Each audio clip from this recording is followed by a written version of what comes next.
अपना प्रदेश उत्तर प्रदेश उत्तराखंड में अब खबरों का रुख करते हैं। उत्तर प्रदेश की सभी बोर्डों के कक्षा 9 से 12 तक की माध्यमिक कॉलेज और डिग्री कॉलेज 16 अगस्त से खुलने जा रहे हैं। इस संबंध में पिछले दिनों गाइडलाइन भी जारी कर दी गई। मुख्यमंत्री योगी आदित्यनाथ ने बुधवार को निर्देश दिया कि अभी शिक्षण संस्थानों में 50% क्षमता के साथ भौतिक रूप से पढ़ाई शुरू की जाए। उन्होंने कहा कि राज्य स्तरीय स्वास्थ्य विशेषज्ञ सलाहकार समिति के दिशा निर्देशों का सभी शिक्षण संस्थान आवश्यक पालन करें। कक्षाएं 2 पाली में चलें और कोविड प्रोटोकॉल का पूरा ध्यान भी रखा जाए। साथ ही बेसिक शिक्षा परिषद के विद्यालयों में कक्षा 6 से 8 तक के कक्षाओं में प्रवेश प्रक्रिया शुरू कर दी गई। स्थिति का आकलन करते हुए इन विद्यालयों में 1 सितंबर से पढ़ाई शुरू की जा सकती है। सीएम योगी आदित्यनाथ ने कहा कि स्वतंत्रता दिवस के बाद माध्यमिक, उच्च और प्राविधिक और व्यावसायिक शिक्षण संस्थानों में पढ़ाई शुरू हो रही है। इसके दृष्टिगत 18 वर्ष से अधिक विद्यार्थियों के टीकाकरण के लिए विद्यालय, विश्वविद्यालय, स्कूल और कॉलेज परिसर में टीकाकरण शिविर लगाया जाए।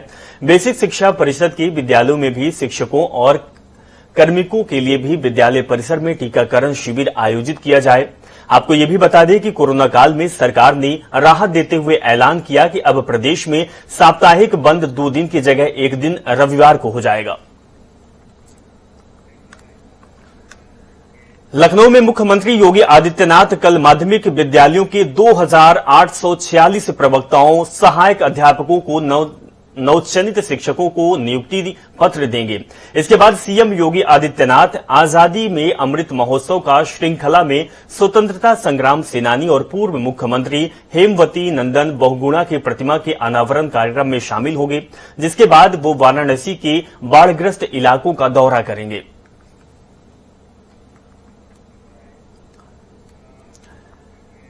सूबे में जातिगत आरक्षण की मांग सिर्फ विपक्षी दल नहीं बल्कि अब खुद सत्ता पक्ष में भी मांग जातिगत जनगणना के उठाने लगी है।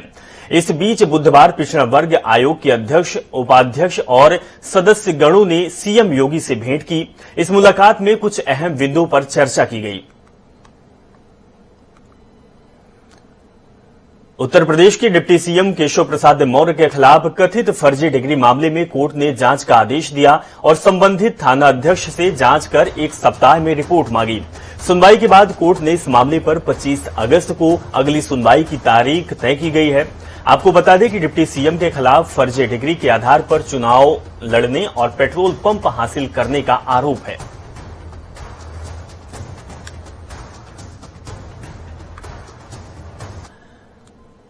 प्रदेश में आगामी चुनाव नजदीक आ रहा है। जैसे जैसे चुनाव पास आता रहा है वैसे वैसे चुनावी माहौल भी गर्माता जा रहा है।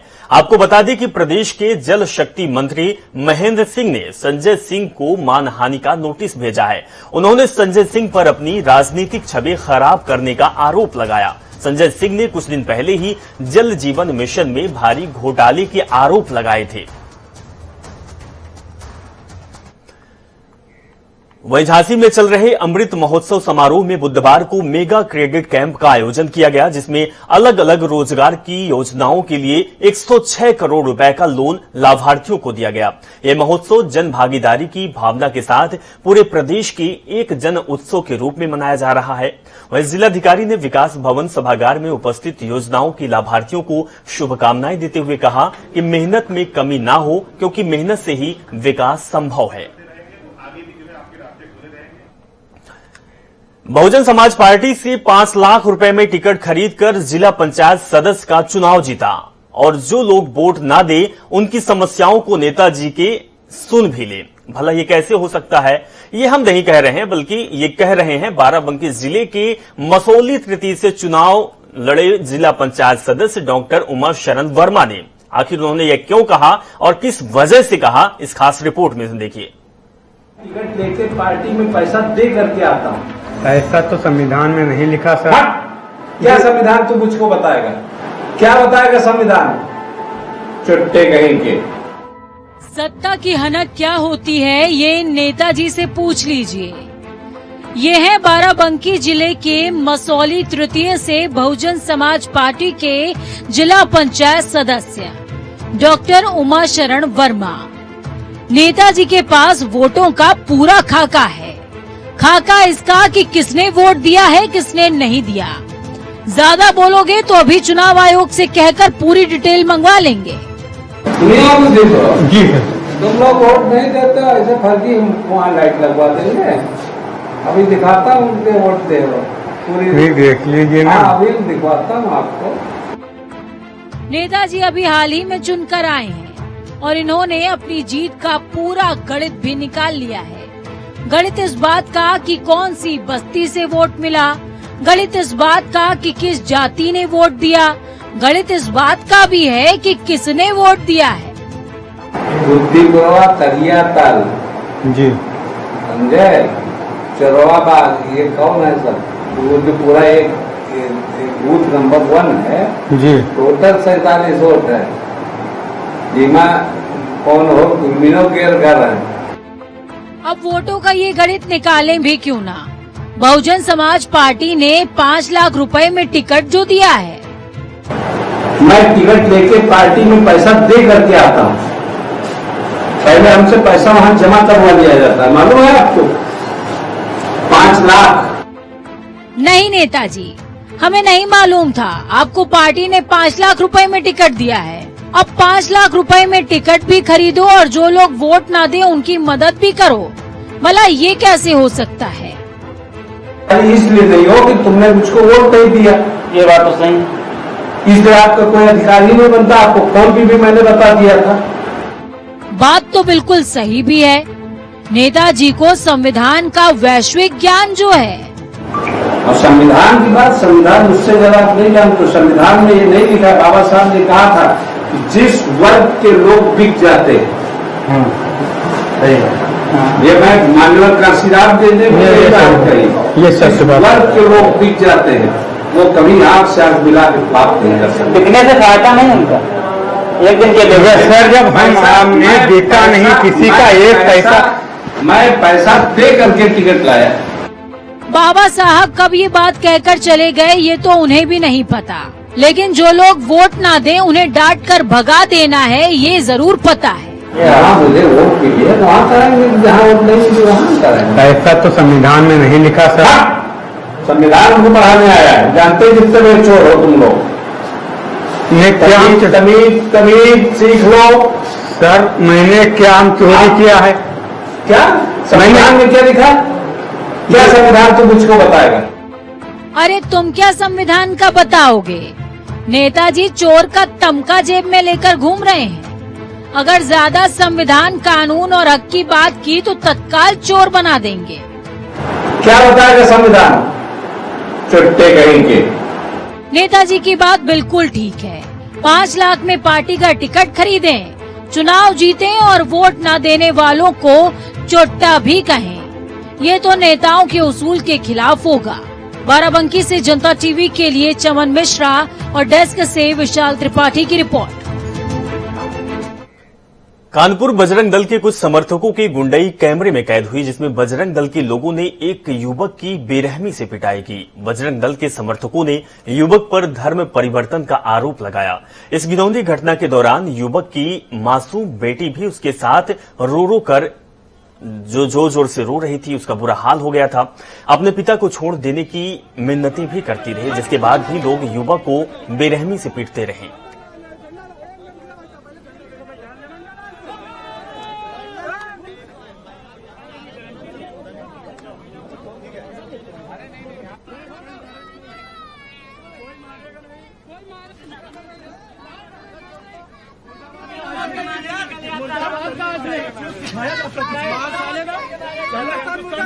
तो आपको तस्वीर दिखा रहे हैं, कानपुर की तस्वीर है। युवक पर धर्म परिवर्तन का आरोप लगा है और बेटी के सामने पिटाई की वीडियो भी वायरल हुई है, कैमरे में कैद हुई है, जो कि हम आपको दिखा रहे हैं।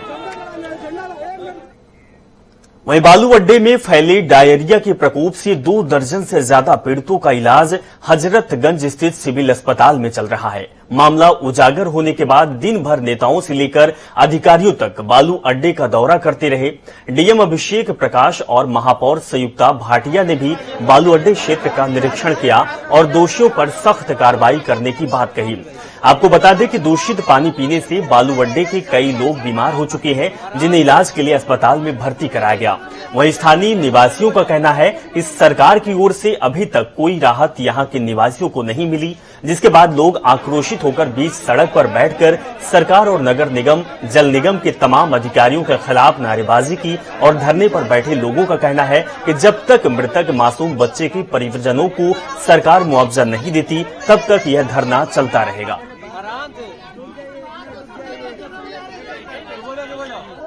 मैं यहाँ पर जब बच्चों के बारे में मुझे जानकारी मिली कि ऐसी घटना यहाँ पर घटी है, तो मैं वहाँ पर बच्चों को हॉस्पिटल देखने गई थी। वहाँ जाकर मुझे मालूम हुआ कि 2 बच्चे नहीं रहे। तो कल मैंने उन बच्चों को कल हॉस्पिटल में देखा था। जो बच्चे एडमिट हैं वो पूरी तरह से स्टेबल हैं। देखिए, 5 चीजों के लिए विशेष कार्य किया जा रहा है। सबसे पहला, best of the medical facilities के उपचार की व्यवस्था सुनिश्चित की गई है। डायरेक्टर सिविल अस्पताल से भी बातचीत की गई है, वहां भी देखा गया। साथ ही साथ सीएचसी इंचार्ज को यहाँ पे अलग से लगाया गया है। डूज एंड डोंट्स बनाए जा रहे हैं। लोगों को पैम्फलेट्स भी हम लोग देंगे कि व्यक्तिगत सैनिटाइजेशन, हाइजीन का किस प्रकार से ख्याल रखें, नियमित रूप से साबुन से हाथों को धोना। साथ ही साथ जो पानी की व्यवस्था है उसको और दुरुस्त किया जा रहा है। नई पाइपलाइन डालने के निर्देश हैं। जो महाप्रबंधक जलकल है उसको स्वयं देख रहे हैं। नगर आयुक्त के द्वारा स्वयं यहाँ साफ सफाई की व्यवस्था की जा रही है। अभी जो है एमडी जल निगम, ज्वाइंट एमडी जल निगम और आए थे सुबह, जो है मेयर महोदय और डीएम साहब भी यहाँ पे आए थे, निरीक्षण किया था। इसमें जो लोगों अभी बीमार हुए हैं उनको अस्पताल में भर्ती कराया गया है, उनका उपचार चल रहा है। और एहतियात के तौर पे जो भी यहाँ पे जो 2-3 गलियां जहाँ संक्रमण पाया गया है, जो भी वाटर पाइप लाइन थे उनको रिप्लेस, उनको ब्लॉक करके नए पाइप लाइन जो है डाले जा रहे हैं। ये कल तक ये प्रक्रिया लगभग पूरी हो जाएगी और सभी जो लाइनें हैं वो नई डाल दी जाएंगी। जितने भी पॉइंट थे वहां पे से वाटर सैंपल जो है कलेक्ट किए गए हैं। अभी फिलहाल सबकी रिपोर्ट पॉजिटिव आई है, मतलब क्लोरीन उनमें पाया गया है। इसका मतलब पानी में कोई इन्फेक्शन नहीं है। आज विशेष रूप से इस बालू अड्डा क्षेत्र का हम लोगों ने निरीक्षण किया। मुख्यमंत्री जी ने विशेष रूप से इसका संज्ञान लिया था और उन्हीं के निर्देश पर हम यहाँ पर आए हैं। पूरे क्षेत्र को हमने देखा है कि जिस जिस गली में इसका प्रभाव हुआ, कहा तो ये जा रहा है कि पानी से हुआ, लेकिन हम इसके लिए एक जांच समिति बनाए दे रहे हैं और एडीएम की अध्यक्षता में जांच समिति बनेगी, जिसमें एक एडिशनल सीएमओ होंगे, एक पोल्यूशन कंट्रोल का व्यक्ति होगा और 2 इंजीनियर होंगे। पीएम मोदी ने अपने संसदीय क्षेत्र वाराणसी में बाढ़ से पैदा हुई स्थिति पर आज स्थानीय प्रशासन से विस्तृत चर्चा पर जायजा लिया और हर संभव मदद का आश्वासन दिया। बता दें कि वाराणसी में गंगा और वरना नदियों में उफान से शहर के कई इलाकों में बाढ़ का पानी भर गया है। शहर के निचले और ग्रामीण इलाकों में बाढ़ से हाहाकार मचा हुआ है। यहां गंगा नदी का जलस्तर 71.90 मीटर पर है, जो खतरे के निशान से 64 सेंटीमीटर ऊपर है। गंगा का जलस्तर 1 सेंटीमीटर प्रति घंटे की रफ्तार से बढ़ रहा। वहीं मौसम विभाग के मुताबिक अगले 5 दिन पूर्वी उत्तर प्रदेश में विभिन्न अंचलों में भारी बारिश हो सकती है। इसका कारण बिहार पर केंद्रित एक चक्रवर्ती दबाव बताया जा रहा है। तो विभाग की ओर से जारी चेतावनी में कहा गया कि अगले 24 घंटे में प्रदेश के कुछ इलाकों में गरज चमक के साथ भारी बारिश हो सकती है।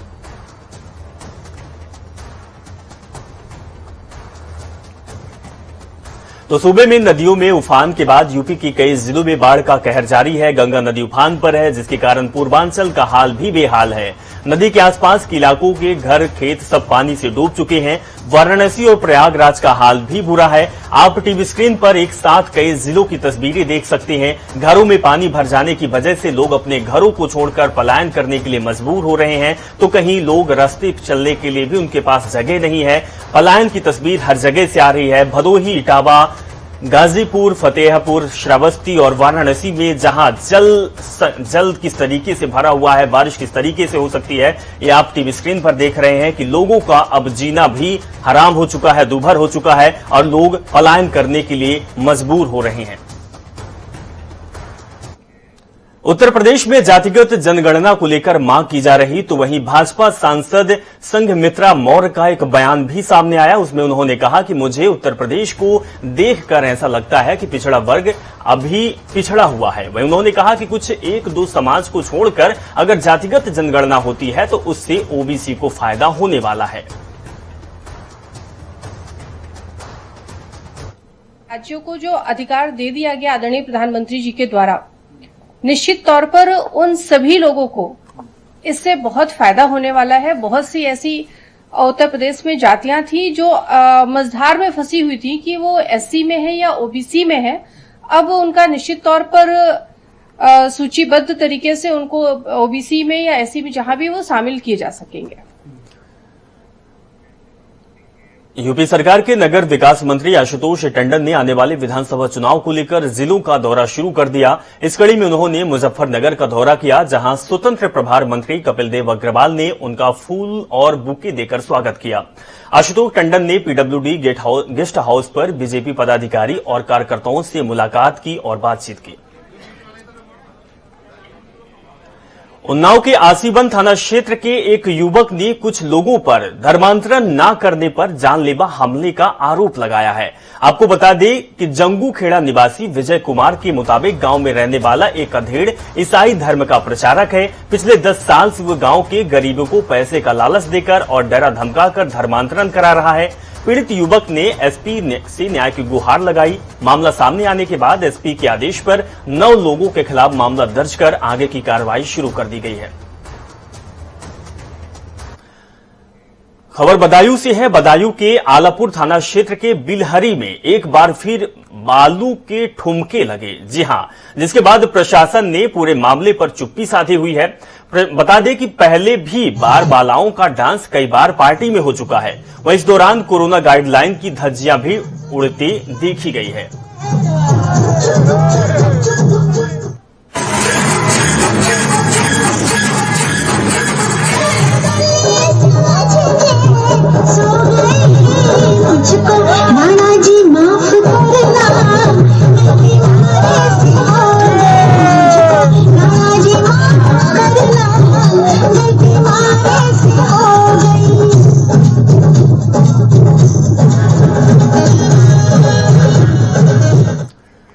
प्रतापगढ़ जिले में दिवंगत पत्रकार सुलभ श्रीवास्तव के पीड़ित परिजनों से मिलने समाजवादी पार्टी के जिला अध्यक्ष छविनाथ यादव और पूर्व ब्लॉक प्रमुख श्यामू ओझा उनके घर पहुंचे।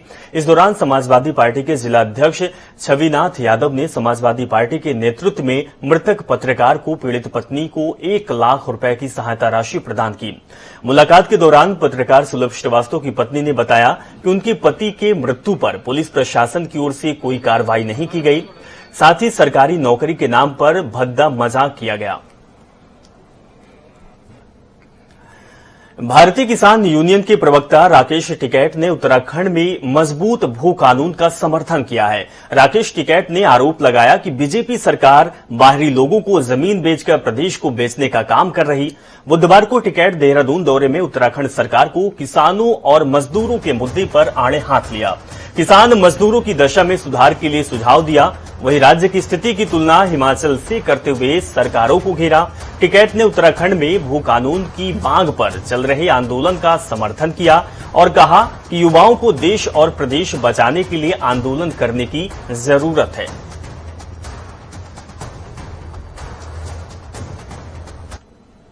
जमीनें किसानों की जाएगी, आप सस्ते में जमीनें छीन लोगे और जो लोग यहां से प्लान करके चले गए उनके खेतों में जंगल खड़े हो गए। जंगल खड़े हो गए तो जंगली जानवर उसमें आ गए।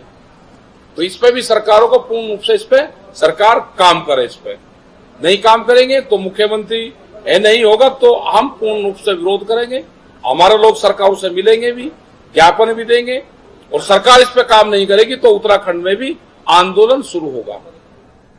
टोक्यो ओलंपिक के दौरान भारतीय महिला हॉकी टीम की तरफ से अहम मैच में 3 गोल पर हैट्रिक लगाने वाली पहली महिला और देश का नाम दुनिया के पटल पर रोशन करने वाली वंदना कटारिया बुधवार सुबह अपने कर्मस्थली भूमि यानी कि रोशनाबाद उत्तराखंड पहुंची, जहां उनका भव्य स्वागत किया गया।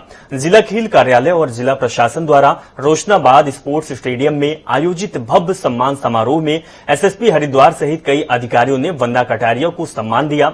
इस दौरान वंदना कटारिया ने सपोर्ट करने के लिए उत्तराखंड सरकार, उत्तराखंड के सीएम और उत्तराखंड की जनता का धन्यवाद किया।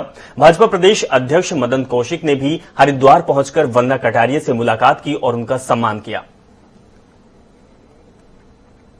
टोक्यो से कल और आज हरिद्वार में आई है। हरिद्वार में आज भारतीय जनता पार्टी के कार्यकर्ताओं ने बड़े उत्साह के साथ वंदना का स्वागत किया और वंदना जिन पर बहुत बड़ा गौरव और गर्व है हरिद्वार की बेटी होने का, आज वंदना को बधाई शुभकामनाएं दी। वहीं उत्तराखंड में बारिश लगातार जारी है। खासकर पहाड़ी क्षेत्रों में भारी बारिश की वजह से काफी नुकसान भी हो रहा है। कई जगहों की सड़कें बंद हो रही हैं तो कई जगह भूस्खलन हो रहा है। यही नहीं, ग्रामीण इलाकों में किसानों को खासा नुकसान भी पहुंच रहा है। विधायक राम सिंह कैड़ा के मुताबिक गांव में कई जगह भूस्खलन हुआ, लोगों के मकानों को भी नुकसान पहुंचा, कई जगह रोड ब्लॉक है, लिहाजा जिलाधिकारी को ग्रामीणों की मदद के लिए कहा गया है।